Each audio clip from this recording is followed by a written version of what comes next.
ओम आत्मा त्वं गिरजामति सहचरा प्राणा शरीरं गृहं पूजा ते विषयोग भोग रचना निद्रा समाधि स्थिति संजारा पदयो प्रदक्षिण विधि स्तोत्राणि सर्वा गिरौ यत् कर्म करोमि तत् अखिलं शंभो तवाराधनम्।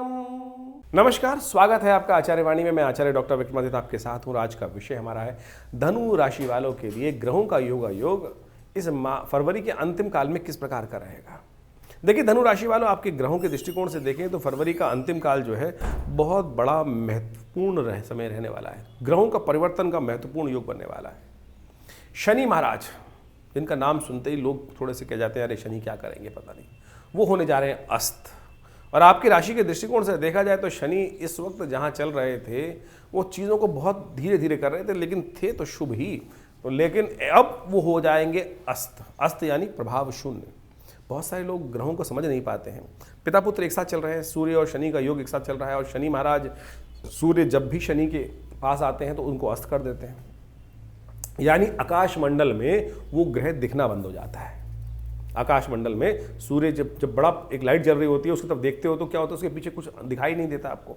तो ऐसे ही जब आकाश मंडल में सूर्य के बिल्कुल पास में कोई ग्रह आ जाता है तो वो दिखना बंद हो जाता है, लोप हो जाता है।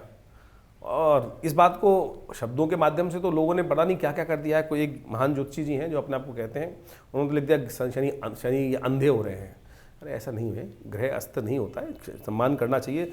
ग्रह जो हैं हमारे देवता हैं, उनको विशेष तौर पर प्रभाव को हमें समझना चाहिए। शनि महाराज अस्त होने जा रहे हैं तो उनका प्रभाव जो है वो आपकी राशि में कई मामलों में लोप हो जाएगा।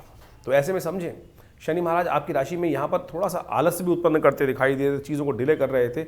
अब उनके प्रभाव से वहाँ चीज़ों में कई प्रकार का परिवर्तन का योग आपको स्वयं देखने को मिल सकता है। बुध भी परिवर्तन की तरफ जा रहे हैं आपकी राशि के दृष्टिकोण से।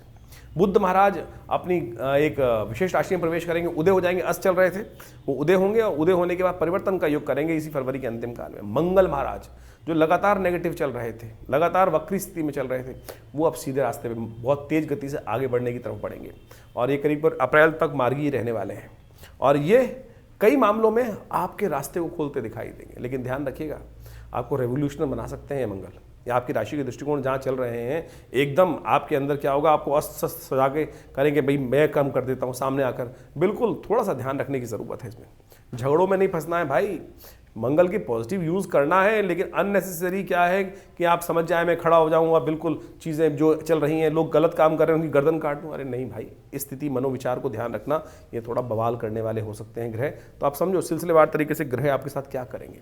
यदि हम बात करें 21 तारीख की, तो 21 तारीख शुक्रवार का अवसर है और उस दिन अष्टमी तिथि विद्यमान है। ग्रह नक्षत्रों के दृष्टिकोण से यदि हम आपकी राशि के अनुसार से बात करें तो गजकेसरी योग निर्माण हो रहा है, लेकिन ये कहीं ना कहीं थोड़ा नुकसान भी कराता दिखाई दे रहा है। ध्यान रखना, स्वास्थ्य का भी ध्यान रखने की ज़रूरत है, अननेसेसरी के जुर्मानों से भी बचने की ज़रूरत है। लाभ के योग है, यदि आप लीकेज बंद कर पाए तो तब आप स्थिति में लाभ ले सकते हैं, इस बात का ध्यान रखें।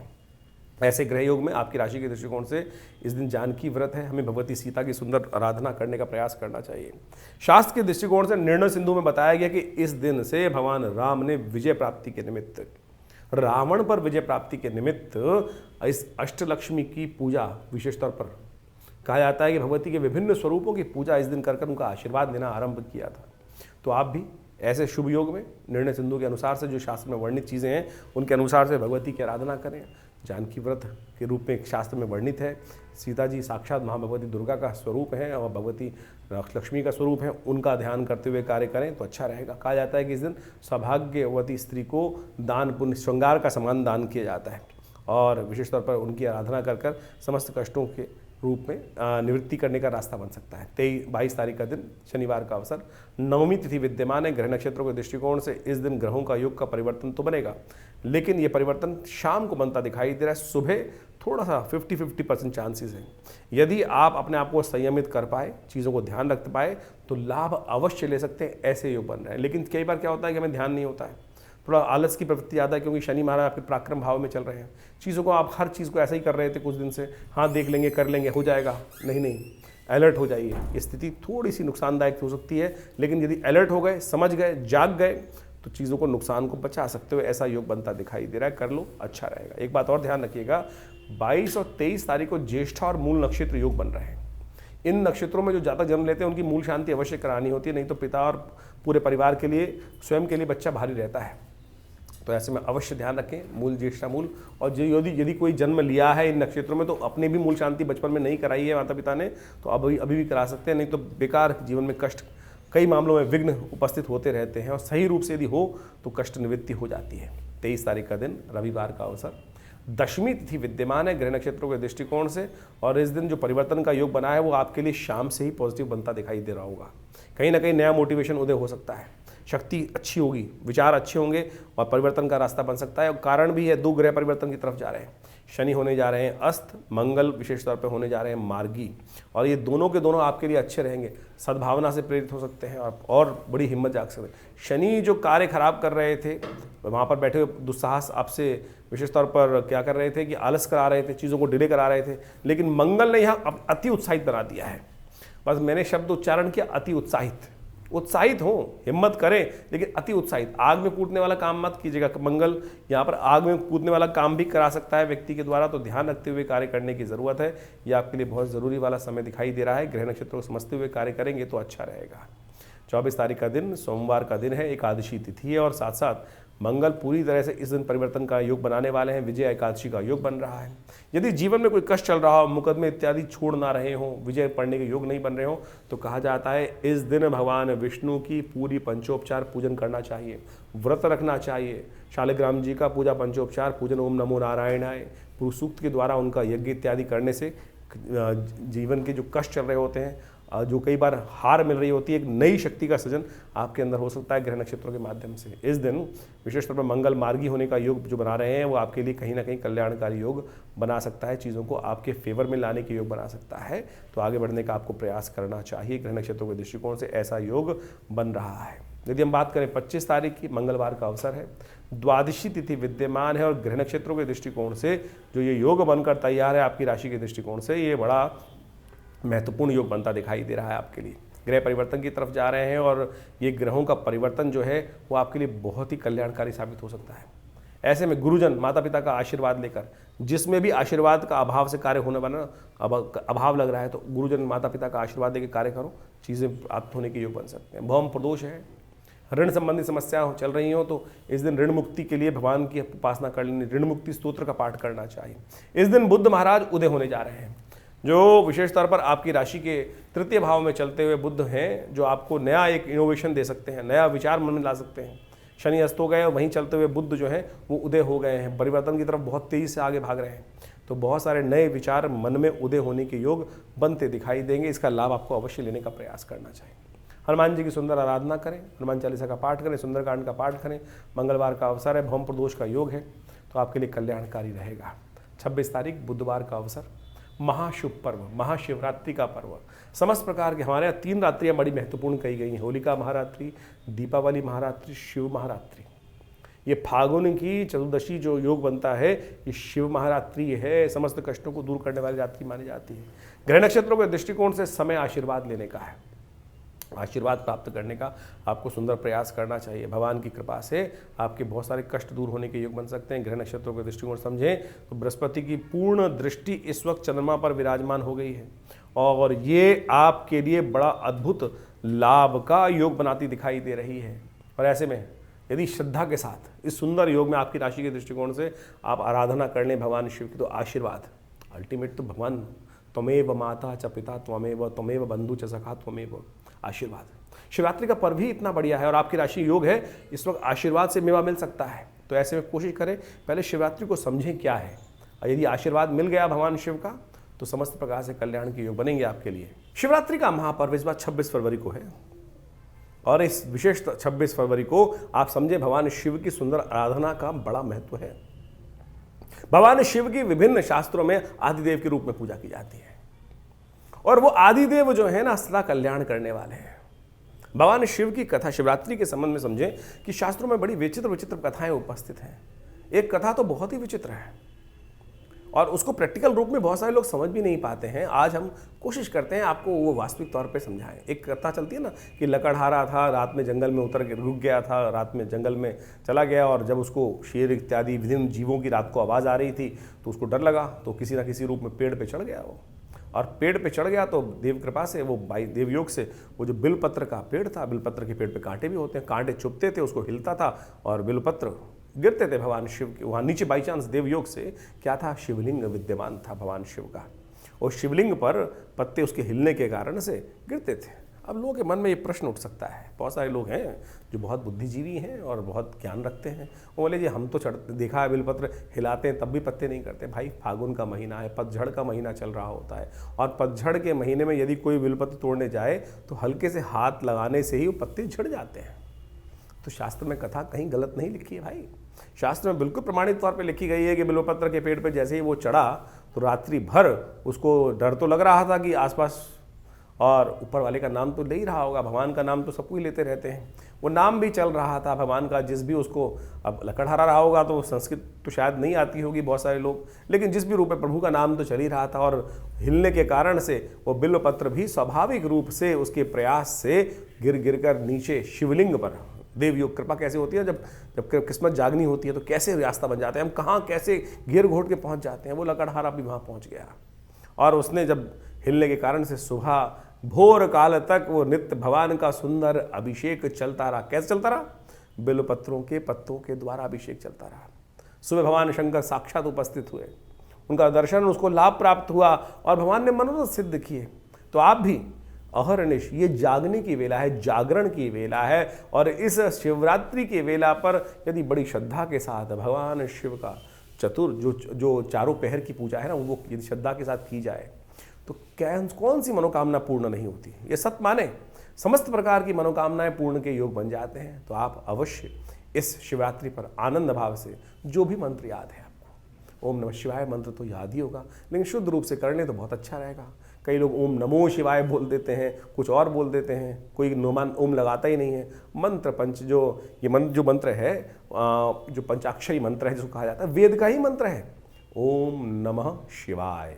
इस मंत्र का अवश्य जप करें, भगवान की कृपा से इनके द्वारा ही करें। यदि रुद्र अष्टाध्यायी का पाठ करते हुए भगवान का शिव का अभिषेक दूध से, दही से, घी से, भस्म रूप के करके उन सब का अभिषेक करने की सुंदर व्यवस्था बना सकें तो उसका तो कहना ही क्या है। समस्त मनोरथ सिद्ध करने के लिए सुंदर सुंदर रूप से शास्त्र में इतनी सुंदर सुंदर प्रमाण उपस्थित है कि अनेक अनेक प्रकार के शिवलिंग हैं। सबसे बढ़िया श्रेष्ठ जो पूजा की जाती है पार्थिव शिवलिंग की, जो कहा जाता है कि मिट्टी की बना हुआ शिवलिंग वो जीवन के यथार्थ को भी समझाता है। भगवान के यथार्थ जीवन को समझकर यदि उसकी रूप से पूजा आनंद भाव से कर ली जाए तो समस्त मनोरथ सिद्ध होने के योग बन जाते। शिवराज विजय कल्प में तो इसके बारे में अद्भुत कथा उपस्थित है कि भगवान शिव का शिवलिंग के रूप में जब पूजन आरंभ हुआ, कहा जाता है बड़ी लंबी चौड़ी कथा आती है शास्त्र के अंदर। एक बार बड़ी विचित्र कथा है, हमने कई बार लोगों को के समक्ष कथा को रखा भी है। शिवराज विजय कल्प के अंदर जो कथा आती है, एक बार भगवान ब्रह्मा को इच्छा हुई कि मैं संसार को मैंने रचा है और संसार को देख कर आऊँ कि किस प्रकार से संसार चल रहा है। वो संसार में जहाँ भी जा गए तो बड़ा विचित्र स्थिति बनी कि ब्रह्मा जो इस संसार के रचयिता ब्रह्मा जी स्वयं आए हैं, शास्त्र जो इस प्रकृति के पिता आए हैं, और उनका पूजन सब जगह हो रहा है। जिस भी आश्रम में जाएं सब लोग मंत्र ध्वनि से उनका खासतौर पर स्वागत करें, पूजन करें। और धीरे धीरे जैसे पूजन होता गया, कहा जाता है कि ब्रह्मा का जी का अहंकार भी बढ़ता चला गया, और वो सब जगह उपस्थित होते होते कहा जाता है कि सब लोकों पे घूमते घूमते जब अंत में विष्णु लोक पहुँचे, भगवान विष्णु योग निद्रा में शेष शैया पर उस शीश सागर के अंदर विश्राम कर रहे थे, योग निद्रा में थे। योग निद्रा का मतलब समझे, योग निद्रा का बारे में यदि कथा समझी जाए, क्योंकि योग निद्रा जो शब्द है आज की तारीख में तो लोग छोटे छोटे हैं ध्यान योग कराते हैं और वो केवल लोगों को, व्यक्ति को सुलाकर उसी को योग निद्रा कह देते हैं। लेकिन योग निद्रा शास्त्र में जो वर्णित है वो भगवान विष्णु के लिए ही आती है।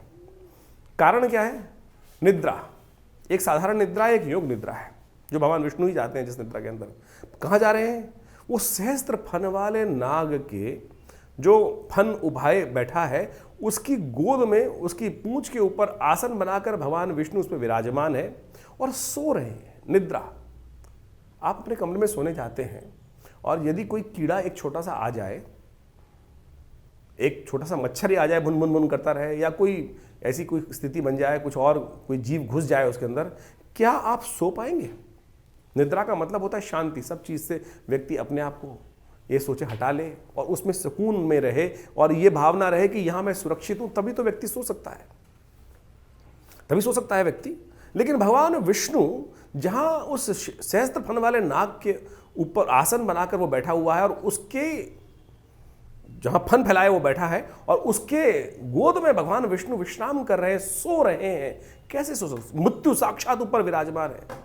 वो भगवान योग निद्रा में, योग माया की कृपा से, भगवान जो कथा आती है दुर्गा सप्तशती के अंदर, जिसमें कहा गया है कि ब्रह्मा की जो प्रार्थना करते हैं, विश्वेश्वरीं जगद्धात्रीं स्थिति संहार कारिणीं निद्रां भगवतीं विष्णुरुतलां तेजसा प्रो ब्रह्मोवाच तुम स्वाहा तुम स्वाहा। ब्रह्मा जी प्रार्थना कर रहे हैं योग निद्रा की, योग माया जी की, कि हे योग माया जी भगवान को जगाओ। जो मधुकैटभ राक्षस हैं वो इस संसार को खाए चले जा रहे हैं, समाप्त करते चले जा रहे हैं। तब उन्होंने प्रार्थना करी, तब उन्होंने योग निद्रा से भगवान को बाहर लाने के लिए योग माया जी से प्रार्थना करी। तो यहां योग माया जी से प्रार्थना करें, लेकिन उससे पूर्व जो घटना घटी, उससे पूर्व जो घटना घटी जिसके अंदर कहा गया कि भगवान विष्णु योग निद्रा में विश्राम कर रहे थे, तो वहां पर ब्रह्मा जी जब पहुंचते हैं वहां पर, तो कहा जाता है कि ब्रह्मा जी को अहंकार हो चुका था सब जगह घूमते घूमते, कि सब संसार के रचयिता भगवान ब्रह्मा के रूप में जब वहां उठ रहे थे, तो ब्रह्मा जी ने कहा विष्णु जी तो उठे नहीं, इस संसार का रचयिता तुम्हारा पिता यहां उपस्थित हुआ है। ब्रह्मा जी ने जब ये वाक्य बोला तो भगवान विष्णु निद्रा से धीरे धीरे बाहर जागे और बोले मेरा पिता? उन्होंने कहा ब्रह्मा जी आप मेरे नाभि कमल से उत्पन्न हुए तो आप हमारे पुत्र हुए, हम आपके पुत्र नहीं। लेकिन कहा जाता है कि ब्रह्मा जी अहंकार के वश, जो नेत्र थे उनके बदल चुके थे और अहंकार के वश सत्य समझ नहीं पा रहे, शालीनता भी समाप्त हो चुकी थी। तो कहा गया बुलाया जाए संसार में समस्त वेदों को, समस्त ऋषियों को, सब ऋषि इत्यादि सबको बुलाया गया। सबसे पूछा गया कि बताओ भाई कौन बड़े, भगवान विष्णु बड़े या महाराज भगवान ब्रह्मा बड़े? कोई निर्णय नहीं दे पाया, कौन किसको बड़ा मानने का प्रयास करे, कौन किसको बड़ा बताए, सब चुप। कहा जाता है ठीक है, दोनों में निर्णय हुआ भगवान विष्णु और भगवान ब्रह्मा के अंदर कि चलो युद्ध हो जाए। कहा जाता है कि भयंकर युद्ध हो, जब दो पराशक्ति संसार में आपस में लड़ती तो क्या होता, संसार में का ही क्षय होता। तो जैसे ही दो पराशक्ति आमने सामने युद्ध के लिए आई, तो कहा जाता है कि एक ज्योतिर्लिंग स्वरूप जो स्तंभ था वो उस धरा से निकलता चला गया, क्षीर सागर से निकलते हुए आकाश मार्ग में ऊपर चलता चला गया और नीचे भी बढ़ता चला गया। दोनों के मुख से एक साथ निकला, ये क्या? आकाशवाणी हुई, कहा जाता है शिवराज विजय कल्प के अनुसार से, कि तुम भी नहीं जानते, तुम भी नहीं जानते, जो इसकी था और जो इसका उद्गम और ऊपर जो उसको पता लगा लाएगा वही बड़ा माना जाएगा। कहा जाता है भगवान ब्रह्मा बगुला बन के ऊपर उड़ गए और भगवान विष्णु वराह रूप धारण करके धरा के अंदर चले गए, उसकी था पता लगाने के लिए, उद्गम स्थान पता लगाने के लिए, और उसका अंत पता करने के लिए ब्रह्मा जी ऊपर उड़ते रहे। कालांतर तक बहुत लंबे समय तक उड़ते रहे, पता नहीं चल पा रहा था कुछ भी। लेकिन अंत में कहा जाता है कि ऊपर उड़ते उड़ते उन्होंने देखा कि एक केतकी का पुष्प कहीं से गिरता हुआ आ रहा था। अंदाजा लगा लिया ऊपर से कहीं से आ रहा होगा, चोंच में पकड़ लिया और नीचे जहाँ पर ये सारी कथा आरंभ हुई थी वहीं उपस्थित हुए वापस आकर। ब्रह्मा की समझे देखा कि विष्णु जी तो पहले ही वहाँ पर उपस्थित हैं।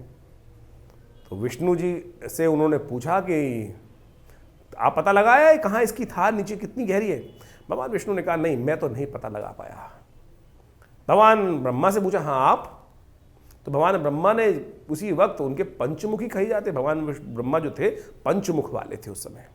कहा जाता है कि उन्होंने एक मुख से मिथ्या भाषण किया। हाँ देखो, ये केतकी का पुष्प जो है गवाह के रूप में लेके आया हूं ऊपर से। कहा जाता है कि उसी वक्त वो स्तंभ जो था, ज्योति स्तंभ, वो फटा, उसमें से भगवान शंकर शिवलिंग में से, वो जो शिवलिंग के रूप में स्तंभ के ऊपर से उपस्थित हुए और उन्होंने त्रिशूल से भगवान ब्रह्मा का वो सिर काटा। कहा कि साक्षात तुम ब्रह्मा होकर मिथ्या भाषण करते हो, आज से तुम चतुर्मुख हुए। उससे 5 पंचमुख से भगवान ब्रह्मा का जो पंचमुख शरीर था, सिर था, वो चतुर्मुख हुआ। ब्रह्मा जी को कहा गया कि आज से ये अपराध के कारण से आपकी पूजा नहीं की जाएगी। तो उस दिन से त्रिदेवों के अंदर भगवान ब्रह्मा जी की पूजा होनी बंद हुई। शास्त्र के दृष्टिकोण से इस कथा को समझाया गया है कि इस प्रकृति के अनुसार से पाप करने से, गलत कार्य करने से, कोई भी कार्य करेगा, कोई भी गलत होगा, साक्षात वो त्रिदेव भी हों तो वो भी अक्षम्य है। ये हमारी संस्कृति है, ये हमारी संस्कृति है। और उस दिन से कहा जाता है कि जब भगवान विष्णु को बड़ा माना गया, पालक के रूप में उनको उपस्थित किया गया और उनकी आराधना सर्व जगह होती आई है और होती उसी रूप में रही। लेकिन ये संसार के इस कथा का आदि भौतिक आदि दैविक रहस्य को समझने का प्रयास करें, हम केवल फीचराइज ना करें, केवल इसको शाब्दिक रूप में कथा कर कर हम एक धर्म का किसी और स्वरूप लोगों को समझाने का प्रयास करें, वो नहीं है। इस कथा का वास्तविक मूल क्या है कि विशेष तौर पर यह है कि ये अगर इस संसार में सनातन के अंदर हर चीज जो है वो बिल्कुल साफ सुथरी उपस्थित की गई है। इस कथा को शिवराज विजय कल्प में जो समझाया गया है वो भगवान शिव को कहा जाता है कि शिवलिंग की पूजा उसी दिन से, वो शिवलिंग क्या है ये हमने कथा उपस्थित करी, शिवलिंग का अर्थ समझाने के लिए उपस्थित करिए। लोगों ने शिवलिंग को आज की तारीख में कुछ और उपस्थित कर दिया है। शिवलिंग वास्तविक तौर पर उस दिन से उस शिवलिंग का प्रादुर्भाव हुआ जो ज्योतिस्तंभ के रूप में उपस्थित था, जिसके जो बीच में आके खड़ा हो गया था। शिवलिंग भगवान शिव का कुछ और स्थिति नहीं है, इसको जो गलत लोग उपस्थित कर देते हैं, वो चिन्ह मात्र है, ईश्वर का चिन्ह है, एकेश्वरवाद का प्रतीक है। उसके हाथ पैर आंख नाक कान जरूरत नहीं है उसको चलने की, वो चले बिन पाद पैर के चलता है, बिन कान के सुनता है, बिन नेत्रों के देखता है, सर्वरूप हर रूप में उपस्थित है, कण कण में उसकी उपस्थिति है। इस रहस्य को हमको समझने का प्रयास करना चाहिए। तो इस कथा को इस रूप में समझे कि शिवलिंग कुछ और नहीं, एकेश्वरवाद का प्रतीक है, उस चिन्ह का प्रतीक है, उस ज्योति स्वरूप में प्रतीक है। शिवलिंग आप ज्योति जलाते हैं, उस ज्योति में जो बीच में वो काले काले रंग का एक स्वरूप दिखाई देता है, वही वास्तविक तौर में एकेश्वरवाद का प्रतीक है, वही चिन्ह स्वरूप है। उस चिन्ह पिंडी के रूप में हम उस एकेश्वर परमात्मा की आराधना करने की बात करते हैं। तो ज्योतिर्शिंग भगवान शंकर का जो शिवलिंग रूप में विद्यमान है वो कुछ और मन में भ्रांति न उत्पन्न करने का प्रयास करें। इस कथा को यहाँ पर समझाने का बहुत ज़रूरी बात थी, इसलिए हमने इस कार्यक्रम के अंदर, इस संवाद के अंदर इस बात को रखा है। तो आनंद भाव से इस शिवरात्रि के दिन भ्रांति, मन की तमाम भ्रांतियों को हटाकर शिव की सुंदर आराधना करने का प्रयास करें। विवेकानंद योगाश्रम में इस दिन बड़ा कार्यक्रम रखा गया है। आप सब भी पार्थिव शिवलिंग के निर्माण कर भगवान का सुंदर पूजन करने के लिए आश्रम में उपस्थित हो सकते हैं। वो नंबर्स पे अपना स्थान आरक्षित करके आइए, आनंद रहेगा। तो धनु राशि वालों, आपने शिवरात्रि का जो महत्वपूर्ण कथा जो हमने आपके समक्ष रखी उसको समझने का प्रयास करना चाहिए आपको। बहुत सारे लोगों के मन में जो भ्रांति होती है उसको ठीक करने के लिए हमने ये संवाद आपके समक्ष रखा है। आशा करते हैं समझेंगे और चीज़ों को सही रूप में सनातन की जो सुंदर सूत्र है उनको समझकर अपने जीवन को कृतार्थ करेंगे। 27 तारीख का भविष्य जान लीजिए, बृहस्पतिवार है, उस दिन चतुर्दशी और अमावस्या का योग है। दिल्ली के पंचांग के अनुसार से चतुर्दशी के बाद अमावस्या आ जाएगी और अमावस्या अगले दिन सूर्योदय से पहले समाप्त हो जाएगी। तो ये अमावस्या का योग जो फागुन में आती, फागुनी अमावस्या होती है, बड़ी महत्वपूर्ण मानी जाती है। कहा जाता है ग्रह नक्षत्रों के दृष्टिकोण से योग जो बन रहा है आपके लिए बड़ा महत्वपूर्ण बन रहा है। चंद्रमा पराक्रम वाले भाव में जाकर विराजमान हो रहे हैं और ये आपके लिए नया रास्ता खुलते दिखाई दे रहे हैं। स्वार्थ से मनोरथ सिद्ध होने के योग आपकी राशि में इस वक्त बनते दिखाई दे रहे हैं। इसमें बहुत ज़्यादा मंगल जो इस वक्त योग बना रहे हैं ना आपके लिए, वो संसार में काम करते दिखाई दे रहे हैं। जनमानस की बहुत अच्छी बातें आपके मन में आ सकती हैं, लेकिन थोड़ी सी बात अपने लिए भी सोच लें तो अच्छा रहेगा। तो ऐसे में ग्रह योग जो बन रहा है, बुध भी परिवर्तन की तरफ जा रहे हैं। बुध पराक्रम वाले भाव से निकलकर आपके शुक्र के साथ, उच्च के शुक्र के साथ विराजमान हो जाएंगे। एक तरह से एक समझें कि जैसे बुध जो है बुध तो नीच के हो गए, लेकिन उच्च के शुक्र के साथ विराजमान है, तो बुध का जो नेगेटिव प्रभाव है वो पॉजिटिव हो गया। बहुत सारे सूत्र समझ, कोई उच्च के ग्रह के साथ योग बना लेता है तो कहा जाता है कि वो ग्रह भी नेगेटिव भाव को छोड़ देता है। तो बुध का नेगेटिव भाव भी इस वक्त, यानी चीज़ों को ऑर्गेनाइज करने के लिए मुझे दिखाई देता है, हमें दिखाई देता है, आपको रास्ता बनता दिखाई देगा। बुध कई दिनों से उठापटक के योग बना रहे थे, अब बुध आगे निकल चुके हैं सूर्य से और राशि परिवर्तन कर चुके हैं। अपनी नीच राशि में होने के बावजूद भी उच्च राशि वाले ग्रह के साथ विराजमान हो गए, शुक्र के साथ विराजमान हो गए, तो ये बहुत अच्छा है। बस राहु का उपाय करिए, कभी कभी राहु के मंत्र के निमित्त बिल्ली को दूध पिला दिया कीजिए, ये अच्छा योग बनेगा आपके लिए। और इस दिन अमावस्या के दिन ये परिवर्तन का योग बन रहा है, तो कोशिश ये करें उड़द के दाल के पकवान बनाकर दही इत्यादि के साथ, पूरी इत्यादि के साथ ब्राह्मण भोजन कराने का प्रयास करें, गरीबों को भोजन कराने का प्रयास करें, ये आपके लिए बहुत महत्वपूर्ण रहेगा। 28 तारीख शुक्रवार का अवसर, और इस दिन फागुन का महीने का कृष्ण पक्ष आरंभ होकर शुक्ल पक्ष, जो कृष्ण पक्ष समाप्त हो गया, शुक्ल पक्ष आरंभ हो रहा है। और ये ग्रहों का योगायोग आपके लिए नया उत्साह वर्धन करने का योग बनाता दिखाई दे रहा है। ये जो विशेष तौर पर ये महीना जो फागुन का चल रहा है, इसमें जो कृष्ण पक्ष खराब हो गए, शुक्ल पक्ष आरंभ हुआ है, बड़ा उत्साह का योग है। होली आने वाली है, सुंदर रूप से कृष्ण की उपासना करके, नारायण की उपासना करके आप अपने समस्त कष्टों को दूर करने का योग बनाए, कल्याण होगा। ग्रहों का योगा योग आपने समझा। जिस प्रकार से ये फागुन का महीना है और इस फागुन के महीने में विभिन्न प्रकार के योग बनते हैं, आध्यात्मिक दृष्टिकोण से ये फागुन का महीना बड़ा अद्भुत बोला जाता है। तो यदि हम भारतीय पंचांग के अनुसार से बात करें तो अंतिम मास माना जाता है। ये ऐसा महीना है कि जो आनंद की तरफ ले जाता है। प्रकृति प्रस्फुटित हो रही होती है, प्रकृति में विभिन्न रंग प्रस्फुटित हो रहे होते हैं। आनंद का, प्रेम का, समर्पण का, आध्यात्मिक उन्नति का, विशेष तौर पर बड़े विभिन्न प्रकार का महीना माना जाता है। कितने सुंदर उत्सव इस मास में उपस्थित होते हैं। होली, धुलेंडी और तो और शिवरात्रि का महापर्व, भगवान कृष्ण की सुंदर आराधना का पर्व, शिव की सुंदर आराधना का पर्व, ये इस समय विद्यमान होता है। और इस बार तो खासतौर पर फागुन की यदि हम बात करें तो कई ग्रहों का योगायोग बड़ा विचित्र तौर पर बन के तैयार है। इस समय में भगवान शिव की आराधना का तो सुंदर योग बन ही रहा है। कहा जाता है कि एक बार भगवान शिव की सुंदर आराधना यदि उस शुभ योग में कर ली जाए, कथा आपने सुनी, इस कार्यक्रम में हमने वो कथा उपस्थित करी कि कैसे लकड़हारा अनायास ही उस वृक्ष के ऊपर विद्यमान था, हिलता था और उसकी वजह से वो पत्ते गिरते थे और भगवान की कृपा अनायास ही कर्म करने से प्रसन्न हो जाती है। तो सुंदर सोचें कि कितना सुंदर वेला है। अनायास ही हमारे कर्म से भगवान प्रसन्न हो सकते हैं और जो श्रद्धा के साथ, आनंद के साथ, पूर्ण विवेक के साथ और विश्वास के साथ यदि प्रार्थना करते होंगे तो उनके तो कितने जीवन के दुष्कर्म जो हैं, पाप जो हैं, वो क्षय हो जाते हैं। और ऐसे में ये सुंदर वेला जो विद्यमान है, इसमें कई ग्रहों का योगा योग जैसे हमने आपको वर्णित किया वो बन ही रहा है। कई ग्रह परिवर्तन की तरफ गए। शनि महाराज सबसे इंपॉर्टेंट परिवर्तन की तरफ जो जा रहे हैं वो बहुत महत्वपूर्ण है। शनि अस्त जो हो रहे हैं फागुन के महीने में, जो अस्त होने का योग बन रहा है, जो बना है विशेष तौर पर, वो बहुत ही महत्वपूर्ण है। उसको तो विशेष तौर पर उसका लाभ आपको लेने का प्रयास करना चाहिए। मंगल परिवर्तन की तरफ चले गए हैं और तो और साथ साथ बुध भी राशि परिवर्तन करने का योग बना रहे हैं। तो ये सारों का सारा योग जो है बहुत ही विशेष है। इसके अंदर खास तौर पर एक बात और भी समझें कि ये जो मौसम है, ये परिवर्तन का आध्यात्मिक तौर पर बड़ा महत्वपूर्ण मौसम माना जाता है। परिवर्तन का प्रतीक माना जाता है। बसंत का वास्तविक स्वरूप जो है इसी महीने में प्राप्त होता है। आध्यात्मिक दृष्टिकोण से उन्नति करने के लिए सुंदर मास प्राप्त है। इस समय में कई ग्रहों का योगा योग जो हमने बताया आपको, 5 बृहस्पतिवार का योग बन रहा है। और साथ साथ यदि इस पक्ष की बात करें, प्रथम पक्ष की यदि हम बात करें, फागुन का प्रथम पक्ष कृष्ण पक्ष जो है, इसके अंदर एक छठी तिथि बढ़ी और अमावस्या घट गई।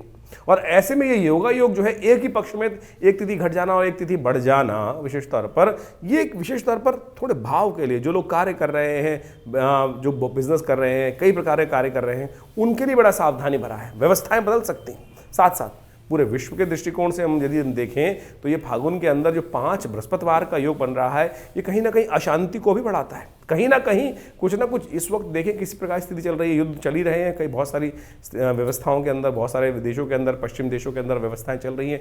उनमें कभी भी कोई भी बड़ा घटना घट सकती है और वो विश्व को अशांति की तरफ ले जा सकती है।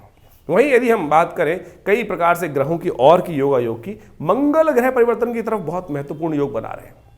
और इस मंगल के योग को हमें जीवन में परिवर्तन करने का सुंदर प्रयास जो हमारी आप राशि के अनुसार से हमने आपको बताया है, ये उपाय बड़े सरल हैं। देखिए, हम इस कार्यक्रम के माध्यम से आपके समक्ष जो ये उपाय बताने का आपको प्रयास करते हैं, वो सीधे साधे उपाय, पौराणिक मत के अनुसार से वो उपाय आपके समक्ष उपस्थित करते हैं। आमतौर पे ज्योतिष की जो विभिन्न स्थितियां हैं वो ऐसी बन गई हैं योगों के अनुसार से कि वो विशेष तौर पर जो योग बताते हैं कि वो टोटकों में फंसा दिया है। लेकिन हम ज्योतिष के माध्यम से पुराणिक कथाओं को जोड़ते हुए आपके समक्ष वो सीधे साधे प्रयोग जो विभिन्न शास्त्रों में वर्णित है। देखिए, भारतीय पंचांग को यदि आप समझें और उसके साथ साथ उन पंचांगों के अनुसार से जो योग बनते हैं, उत्सव बनते हैं, उनका शास्त्रोक्त महत्व जो है वो पुराण इत्यादि ग्रंथों में, वेद इत्यादि ग्रंथों में, उपनिषद इत्यादि ग्रंथों में बहुत सुंदर रूप से उपवर्णित है। वहाँ किस जीवन के, किस व्यक्ति के जीवन में क्या समस्या आई, वो जो कथाएं हैं वो वही हैं, वो सूत्र बता रही हैं, समझा रही हैं कि किस प्रकार से उसने जीवन में कष्ट दूर किए। तो आप भी उन रहस्यों को समझने का प्रयास करेंगे तो हम उस दिन के अंदर जो कथा पढ़ी, जो विशेष तौर पर तिथि पढ़ी, उसके अनुसार से कौन सा वार पढ़ा, क्या योग बनाया, किस प्रकार से हम उन चीज़ों को कर कर अपने जीवन के कष्टों को दूर कर सकते हैं, वो हमें समझना चाहिए। लेकिन आज ज्योतिष के अंतर्गत केवल दुकानें खुल गई, किसी ने नग बेचना शुरू कर दिया, किसी ने कुछ और बेचना शुरू कर दिया है। तो आप ये समझें, हम किसी को तिरस्कार नहीं कर रहे हैं। इस संसार में हर पदार्थ का कहीं ना कहीं लाभ है। पत्थर भी, जो नग भी कहीं ना कहीं लाभ देते हैं। लेकिन सोचे तो सही, क्या वो असली रूप में मिल भी रहे हैं हमको? आप सीधी तरह से हींग लगे ना फिटकरे रंग चोखा हो, जो उपाय हम आपको शास्त्र के दृष्टिकोण से जो बताया, कथा है, व्रत है, आप सोचिए सत्यनारायण की कथा इतनी सुंदर रूप से शास्त्र में वर्णित है, श्रद्धा का समर्पण है, भगवान के समक्ष बैठकर विश्वास से मंत्र जप कर कर हम यदि कार्य कर लें तो क्या दिक्कत लगती है आपको? उसमें परमात्मा भी प्रसन्न होगा, आपका हृदय भी प्रसन्न होगा, और जितना अध्यात्म की तरफ जाएंगे सरलता का कहीं ना कहीं आपके मनोमस्तिष्क में उदय होने का योग बन जाएगा। तो ज्योतिष को इसी रूप में हम समझें तो बहुत कल्याणकारी योग बन सकते हैं। इसके साथ साथ आपकी जन्मपत्री को भी बहुत अच्छे से विवेचना करने की आवश्यकता है। बहुत सारे लोग कई बार कटाक्ष के तौर में कई बात बोलते भी हैं, बहुत सारे लोग बोलते हैं कि भाई आप कैसे पूरे विश्व को 12 राशियों के अंतर्गत बांट सकते हैं। नहीं, बिल्कुल नहीं बांटा जा सकता।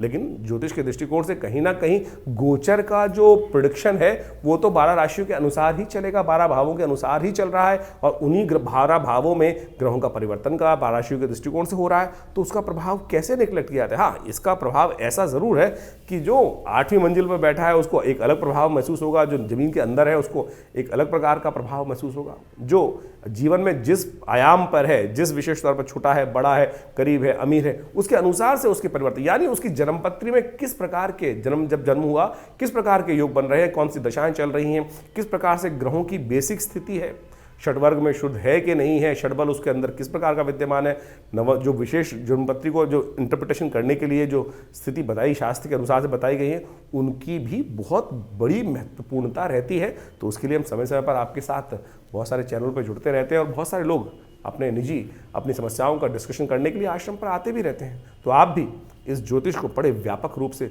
समझते हुए जीवन के सार को समझने का प्रयास करेंगे तो बहुत अच्छा रहेगा।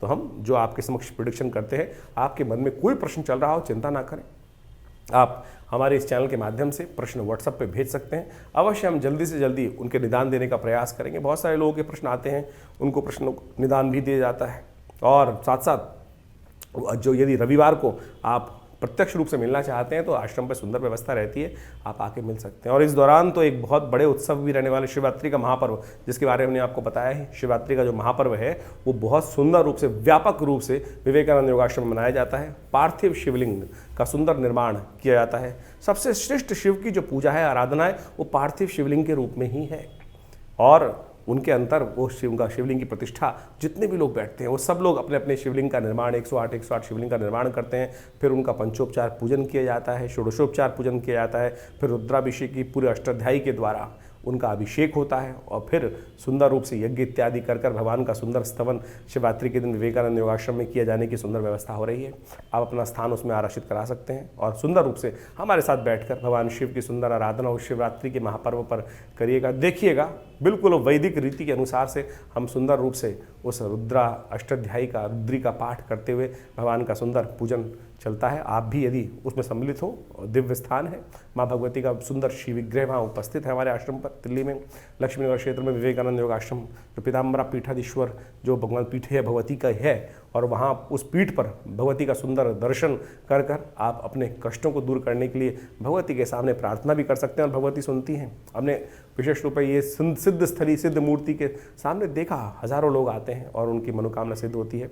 आप भी हमारे इस कार्यक्रम में जुड़े, और बहुत सारे उत्सव समय समय पर होते ही रहते हैं, उसके बारे में हम आपको अवगत कराते ही रहते हैं। तो इस कार्यक्रम में भी शिवरात्रि के महापर्व पर जो होने वाला कार्यक्रम है उसमें अवश्य सम्मिलित हों। ईश्वरी कृपा से मनोकामना सिद्धि के योग भी बनेंगे, कष्ट भी दूर होंगे, और आपके जीवन में कोई प्रश्न चल रहा हो तो उसका निदान जानने के लिए व्यवस्था हमने आपके समक्ष उपस्थित करी।